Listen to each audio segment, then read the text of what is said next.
Halo jemaat sekalian, kita bertemu dalam acara Kompas Iman, suatu acara yang dibangun gereja untuk membuat kita terus bertumbuh di dalam iman dan pengajaran yang benar di dalam firman Tuhan.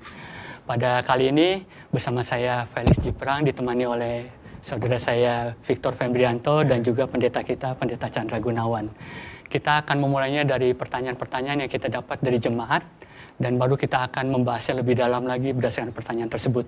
Pertanyaan yang pertama yaitu kita bahas dalam 3 minggu ini mengenai topik tentang Alkitab. Pertanyaan yang pertama yaitu banyak orang mengharapkan dari Alkitab itu bisa memberikan rasa ketenangan atau kepuasan hidup. Menurut Ko Victor gimana?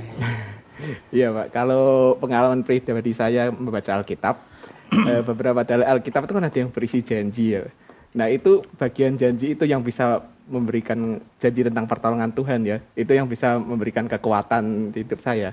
Tapi apakah boleh ya Pak Chandra ya, membaca sebagian janji itu untuk ketenangan, tapi tidak membaca yang lain?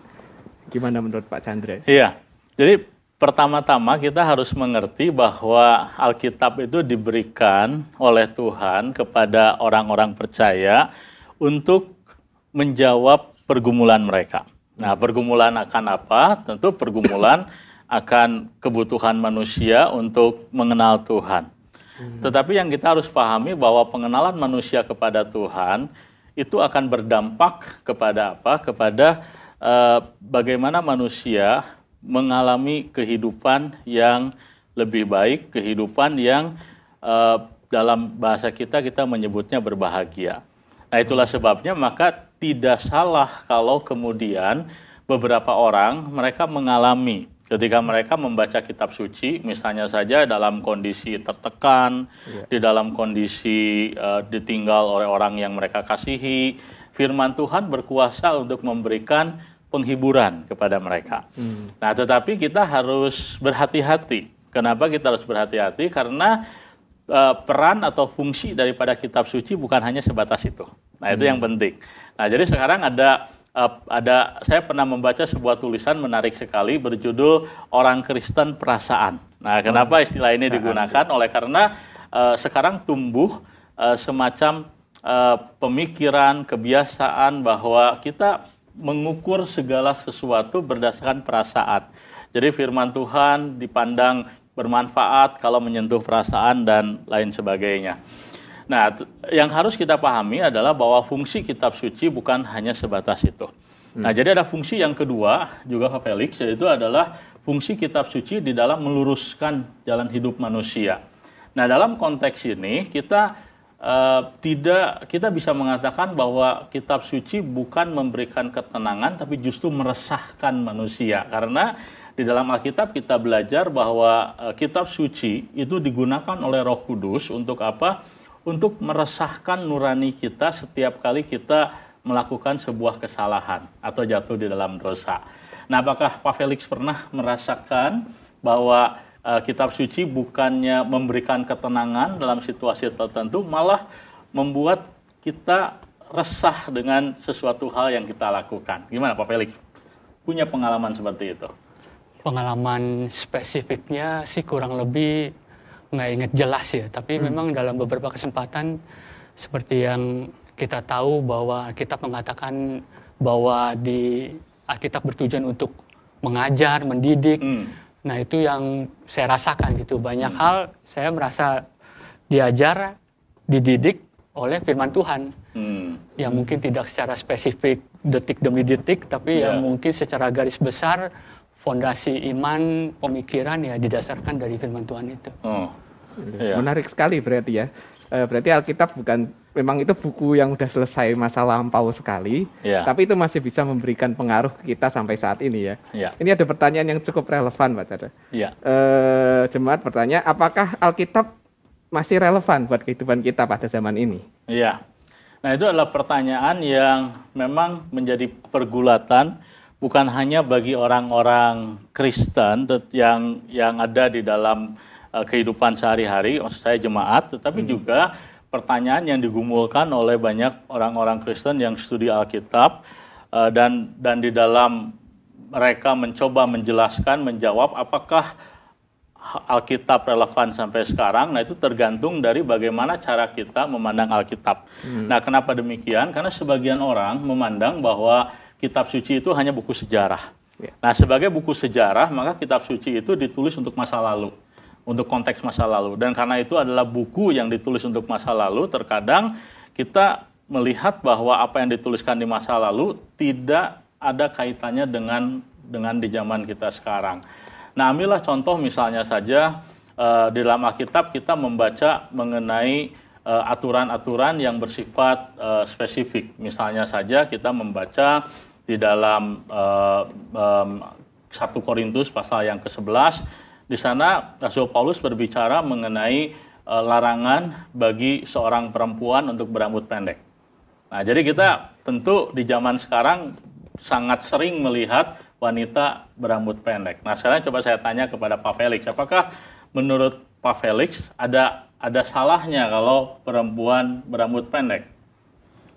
Ya, itu tadi ya, memang nggak selalu setiap ayat menunjukkan hal-hal yang harus dilakukan persis pada zaman atau konteks yang berbeda ya.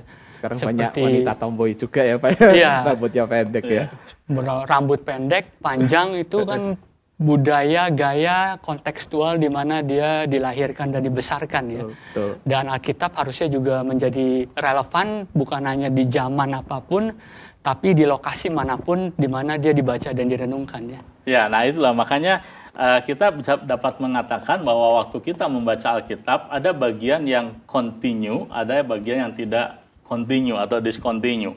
Nah, bagian yang seringkali discontinue adalah bagian dari konteks. Nah, jadi Alkitab adalah firman Allah jelas, firman Allah yang disampaikan kepada manusia dalam zaman dan konteks tertentu. Nah, persoalan daripada orang-orang Kristen waktu mereka membaca Alkitab adalah mereka mengeneralkan konteksnya. Nah, sementara konteks seringkali bersifat discontinue. Nah, sedangkan yang bersifat continue artinya berlaku sepanjang zaman itu apa? Prinsip kebenaran firman Tuhan yang diajarkan di dalam satu konteks tertentu. Nah, seperti misalnya tadi kita mengambil contoh wanita berambut pendek. Nah, problemnya bukan masalah rambut pendeknya. Nah, jadi kalau kita membaca 1 Korintus pasal yang ke-11, problem utamanya adalah ada isu di sana bagaimana laki-laki dan perempuan itu tidak menjaga natur mereka sesuai dengan apa yang Alkitab ajarkan. Nah, jadi Alkitab mengajarkan kepada kita laki-laki dan perempuan punya natur berbeda. Tapi di dalam dunia abad pertama Masehi seringkali perempuan mengidentikan dirinya menjadi laki-laki dan laki-laki menjadi perempuan. Dan disitulah kemudian kitab suci dia mengajarkan sebuah prinsip kebenaran dalam bahasa yang bisa dimengerti oleh orang-orang di zamannya. Nah, jadi kalau bagi orang-orang di abad pertama Masehi, kalau perempuan berambut pendek itu sama dengan dia seolah-olah mau jadi laki-laki.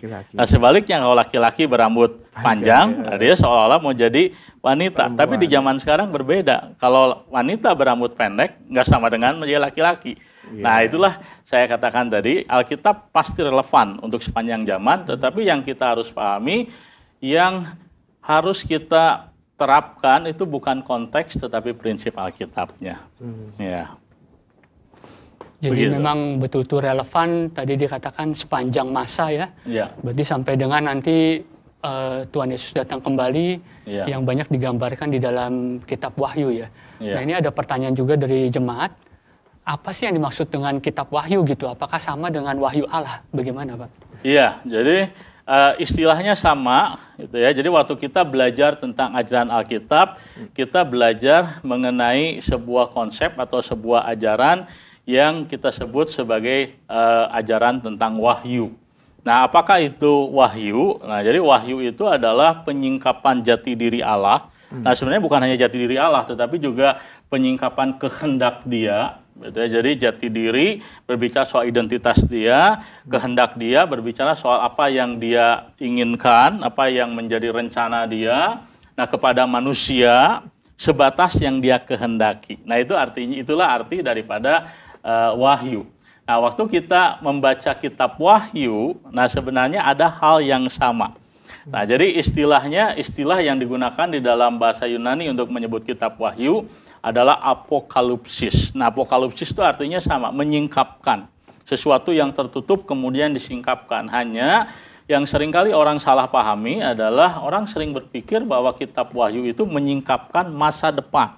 Nah, mungkin Victor pernah juga melihat atau mendengar bahwa waktu orang berbicara soal kitab Wahyu, yang dicari adalah apa yang terjadi di masa yang akan datang. Betul begitu kan? Betul, Pak. Nah, padahal waktu kita membaca kitab Wahyu, Wahyu pasal pertama jelas sekali yang disingkapkan itu bukan sekedar berbicara apa yang akan terjadi di akhir zaman, tetapi berbicara mengenai apa yang Tuhan sedang kerjakan di dunia ini.